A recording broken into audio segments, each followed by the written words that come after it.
Often say here on the show, a lot of people think it could simply become a dog's life once you're part of the British monarchy. As ever, let me explain.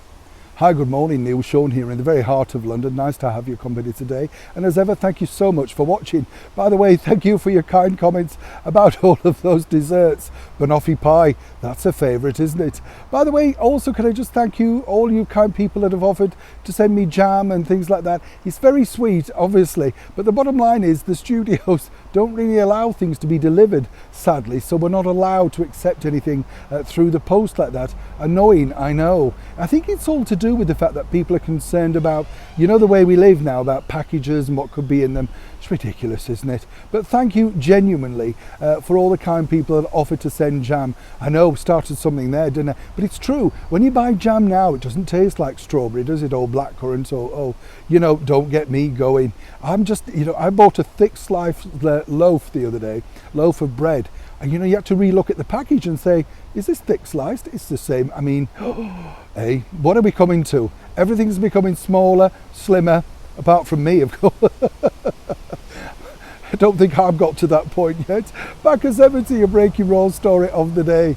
The story is fascinating in itself because, as we told you recently, I found this very sad. If you recall the sad funeral of our late monarch, Queen Elizabeth II, 70 years on the throne, and she was an animal lover, you know. We've recently found out, haven't we, that His Majesty the King has sadly had to let go of many of her horses simply because, you know, that was her passion, that was her hobby, and he doesn't really have the time for that now. Very sad indeed. But I think it was these sort of pictures of the corgis that really struck a chord with everyone's heart, you know, particularly on the drive back to Windsor for the final resting place. There we had Sandy and Muick looking out at their mistress for the very final time, and Emma, of course, the pony, was there too. Just very moving stuff, isn't it? You know, brings it all home.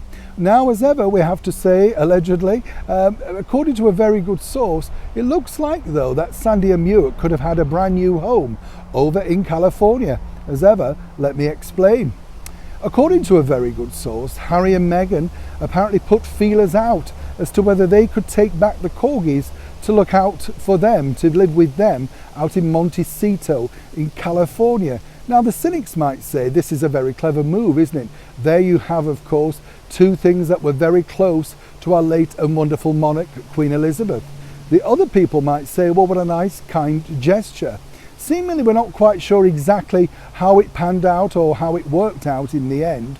But of course, they now have a brand new home with Sarah Ferguson, Fergie, Duchess Fergie, whatever you want to call her, and of course, Prince Andrew, the Duke of York, living at Royal Lodge. I think it's the best move in the end, though, because that's a surround that they would have known. But as we know, Harry and Meghan apparently are dog lovers, and Meghan Markle herself had a dog for a short while that she had to leave behind while she was filming Suits out in Toronto when she moved over here to the United Kingdom.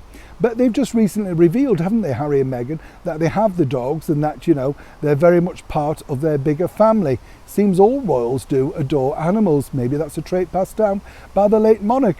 But it did seem for a short period, if people had agreed, that Sandy and Muick could have indeed moved back over to another place that they wouldn't have felt very secure with, and very wisely, and I think this is very sweet in fact, His Majesty the King decided that Sarah, Duchess of York, would be best placed, simply because it's still in the grounds of Windsor, as I said. She's a wonderful animal lover, and they would feel very much more at home.